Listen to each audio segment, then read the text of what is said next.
이 혁신신약 우대를 받을 수 있는 혁신신약 기준이 뭐냐? 세 가지를 모두 만족하는 경우이죠.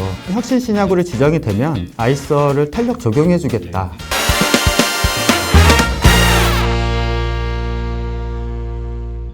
네, 안녕하세요. 데일리팜 어인호 기자입니다. 오늘도 어 기자의 급바보 급여 바라보기 한번 시작해 보도록 하겠습니다. 오늘도 저희 급바보의 소울메이트 김성주 의원님 나오셨습니다. 안녕하세요. 네, 안녕하십니까. 김성주입니다. 네, 의원님 오늘 엄청 춥죠? 네, 날씨가 너무 많이 추워졌습니다. 저희 지금 촬영하는 날 오늘 지금 기준으로 지금 영하 11도 막 이렇게 되고 있어요. 굉장히 추운 날씨인데 오늘 비교적인 좀 따뜻한 주제를 가지고 저희가 왔습니다. 오늘 저희가 선정한 주제는요. 정부에서 최근에 발표를 했어요. 바로 지난주였는데요. 이제 나가는 날이랑 저희 급바보가 나가는 날은 좀 달라지겠지만 정부가 발표한 혁신신약 가치 우대 방안입니다. 네, 의원님 어떻게 보면 신약 가치 인정해달라는 건 제약업계에서 거의 매일 하는 얘기라고 봐도 네, 되죠. 맞습니다. 네, 근데 이제 드디어 이제 지금 민관협의체까지 꾸려가면서 논의를 해왔던 이 방안이 나왔습니다. 나와서 이제 혁신신약을 정의를 해주고 그거에 대해서 좀 이제 기다려왔던 그 우대 방안 어떻게 가치를 인정해 줄 것인가라는 어느 정도 지침도 발표가 됐어요. 그래서 한번 얘기를 해볼 텐데 일단 가장 관심이 많았던 게 이제 혁신신약은 뭐냐. 그래서 이 혁신신약 우대를 받을 수 있는 혁신신약 기준이 뭐냐, 정의가 뭐냐, 얘가 참 많았던 것 같아요. 이번 안에서 어떻게 발표가 됐죠? 네, 구체적인 안은 실제 발표가 돼봐야 알겠지만 어쨌든 보도자료를 통해서 공개된 안을 보시게 되면 대체 가능하거나 치료적 위치가 동등한 제품이 없는 약제가 없는 약제, 그리고 생존기간의 상당 기간 연장 등 임상적인 성과, 개선이 있었던 약제, 그리고 마지막으로 식약처의 기프트, 그리고 미국 FDA의 BTD, 그리고 EMA의 프라임으로 허가된 약제, 이러한 경우에는 우리가 혁신신약으로 정의할 수 있다라고 지금 정의를 내려놨습니다. 네, 지금 위원님 말씀 주신 기프트, 그다음 BTD, 그다음 프라임 요거는 저희가 자막으로 좀 설명해 드릴 테니까 보시면 될 것 같아요. 위원님 지금 어떻게 보면 세 가지 요건이네요. 그죠? 네, 맞습니다. 세 가지 요건 들어보니까 여기서 많이 듣던 얘기들인 것 같아요. 제가 그냥 쓱 듣기에는. 네, 맞습니다. 그때까지 많이 이런 제도 개선안이라 이런 데서 어떤 조건을 얘기할 때 많이 나왔던 얘기 같은데 기존에 이미 규정에 있던 문구들이에요. 그쵸. 그렇기 때문에 각각의 문구들이 새로운 문구는 아니고 하나 바뀐 게 식약처의 기프트라는 제도가 신설이 되면서 우리 약가제도에 들어왔다라는 부분이지 그 이외에는 기존에 있던 규정에 있던 문구들이라고 생각하시면 됩니다.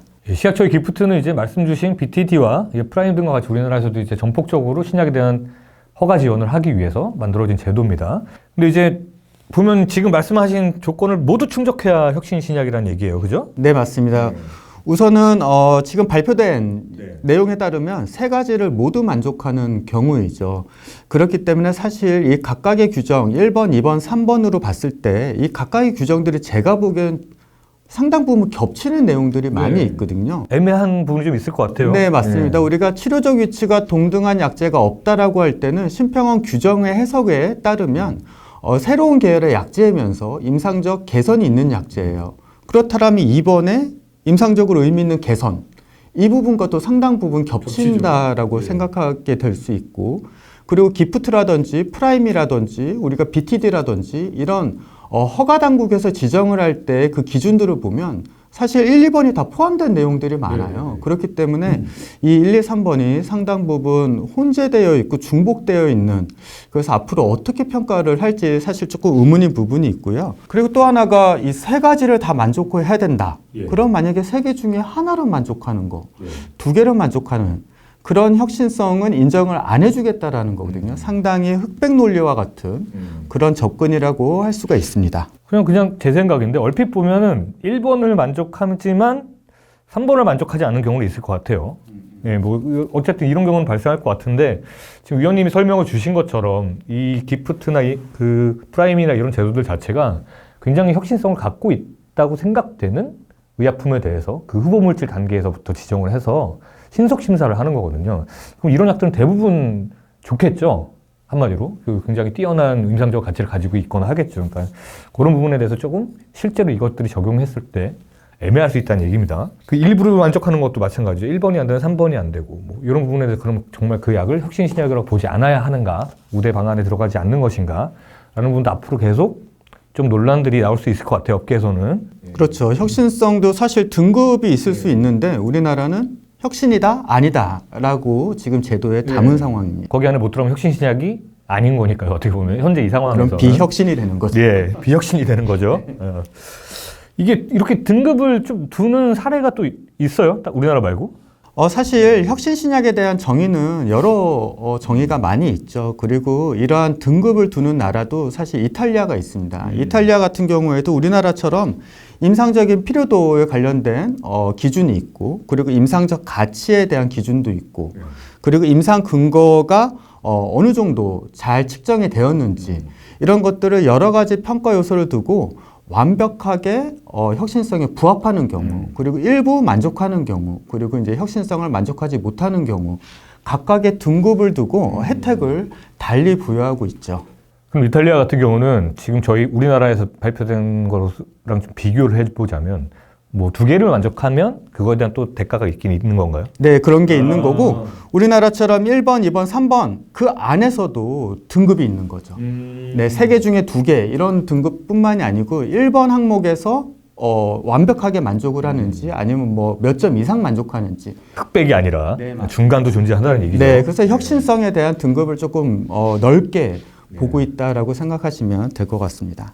네, 여튼 이 혁신신약 안에 들어가느냐 못 들어가느냐에 대한 이야기들은 뭐 이제 앞으로 굉장히 많이 나올 것 같습니다. 억울해하는 약들도 많을 것 같고요. 근데 일단은 뭐 셀길도 한 걸음부터라고 일단은 그렇게 업계가 얘기해왔던 이제 우대 방안이 나온 거니까요. 지금 그래서 이제 우대를 어떻게 해주겠다 이 내용도 있을 거예요. 근데 드디어 이제 저희 급바보에서 수없이 언급됐던 그 아이서 탄력 적용에 대한 얘기가 이번에 나왔습니다. 어떻게 내용을 담고 있죠? 네, 우선은 혁신신약으로 지정이 되면 아이서를 탄력 적용해 주겠다라는 부분이죠. 뭐 구체적인 숫자는 어떻게 나올지 보아야겠지만 아마도 구체적인 숫자가 나오기는 쉽지 않을 거예요. 지금도 아이서에 대한 구체적인 숫자는 없기 때문에 어쨌든 현행 5천만 원 미만인 아이서가 그거보다 높게 측정이 되겠죠. 특히 항암제 같은 경우에는. 사실 5천을 받은 약도 거의 없었죠. 네, 맞습니다. 그걸 이제 뭐 말기암이라든지, 그래서 만성질환 약제는 그거보다 더 낮은.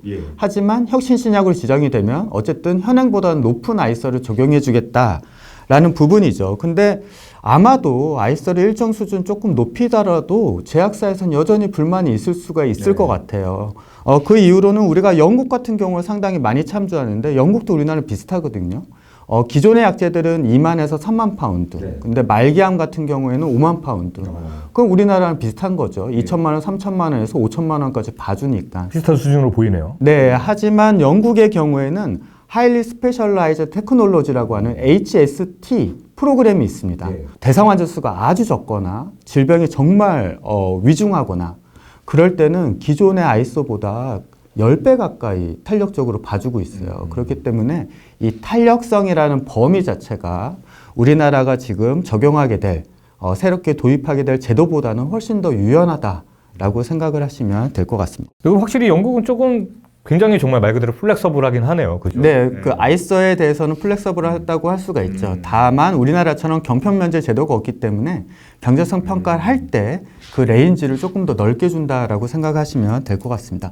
뭐 조금 넓은 수준이 아니죠. 상당히 10배 가까이도 봐주는 약이 있으니까. 네. 근데 그러면 지금 저희가 괜히 이렇게 말했다가 또 경평문제를 축소하자 이런 얘기 나고 걱정되긴 하는데 그렇지는 않겠죠. 예. 그러면 이번에 제가 조금 그 보도자료 나온 거 저도 봤으니까 보다 보니까 좀 재밌는 내용이 하나 있는 게 그동안에 우리 이런 신약에 대한 우대 방안에서 항상 끊이지 않고 나왔던 것이 이제 생명을 위협하는 약제로 국한되는 것이었습니다. 혜택이. 근데 이번에 보면 그런 내용이 없고 심지어 이제 보도자료 내용에 보면 일반, 그러니까 생명을 위협하는 질환에 대한 약제가 아니라 하더라도 이 혁신신약의 기준에 만족해서 그 지정이 된다면 현재 지금 우리나라 하고 있는 RSA 환급형, 지금 현재는 우리 위험 분담계 약제는 예전에도 많이 말씀드렸지만 생명을 위협하는 질환에 사용되는 약제여야만 가능합니다.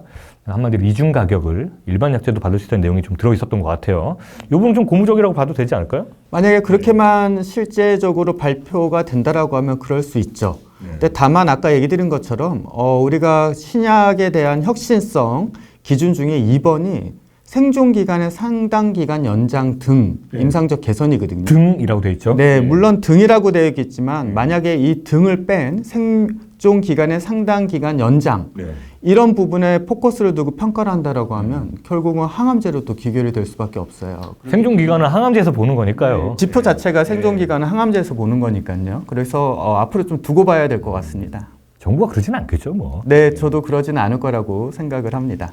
그러면 사실 저도 이제 기자님은 혁신신약이라든지 이런 신약에 대한 보도 자료를 많이 취재도 많이 하고 계신 걸로 알고 있는데 갑자기 저한테 질문이요? 네. 이 제도가 도입됐을 때 어떤 약들이 혜택을 받으면 좋겠다라고 생각하는 그런 약제들이 있을까요? 저는 사실은 지금 이번에 이 보도자를 보면서 딱 떠오른 약은 솔직히 에너트였어요. 저희가 저번에도 한번 언급한 적은 있지만 생존기간 개선이 지금 너무 PFS가 많이 개선이 되고 그러다 보니까 투약 기간도 엄청나게 길어져 있는 상태죠. 그렇기 때문에 비용은 증가할 수밖에 없고 지금 OS에 대해서 또 가치를 반영할 수가 없잖아요. 그래서 그런 부분에 대해서 딱 떠올랐던 약은 현재 이제 급여 등재를 밟고 있는 약은 에너트였고요. 이제 또 하나는 이제 지금 12개 저공증 한 번에 진행하고 있는 키트루다였거든요. 키트루다 지금 낸 저공증들 보면 그 중에서 몇 개 저공증들은 정말 확실해요. 그 정말 대체약제가 없고 이렇게 뭐 그 저공증 확대 때부터 계속 FDA라 뭐에서 뭐 혁신신약 지정됐다 이런 나왔던 그 저공증들이 있거든요. 근데 이제 제가 또 하나 궁금한 것은 지금 급여 등재를 절차를 진행하고 있는 이런 약들도 이 우대 방안에 적용을 받을 수 있는지 여부도 좀 이제 어떻게 될지 궁금하긴 해요. 근데 이제 생각나는 건 그 지금 현재는 그런 약들인데 이제 앞으로 허가를 받고 나올 약들이 또 굉장히 많잖아요. 이렇게 방안이 이제 우대 방안이 나왔고 정부도 적용하겠다는 의사를 밝혔으니 지금 저와 위원님이 좀 나눴던 대화처럼 이런 우려되는 부분들이 지금 딱 사실 보도자료 보고 저희가 정확하진 않습니다. 근데 좀 우려되는 부분이 있긴 있거든요. 이런 부분에 대해서 조금 이왕 해주기로 한 거 기준을 좀 더 명확하게 보여주고 이런 부분에서 해당할 때는 조금 그래 혁신신약이 너희들이 선정이 되었으니 이런 부분에 대한 혜택을 확실하게 줄게 라는 모양새가 좀 됐으면 하면 좋겠어요. 그러고 나서 또 너무 과하다 싶을 때 수정해 나갈 수 있으니까요. 우리나라 앞에서 좁아지고 뒤에서 넓어지는 경우인데 좀 앞에가 넓어지더라도 반대로 헤어나가면서 좀 좁혀 나가는 것도 한번 해보는 것도 어떨까 싶습니다. 네, 오윤호 기자의 급밥 오늘은 그 혁신신약 우대 방안에 대해서 얘기 한번 나눠봤습니다. 저희 또 다음 시간에 찾아뵙겠습니다. 감사합니다.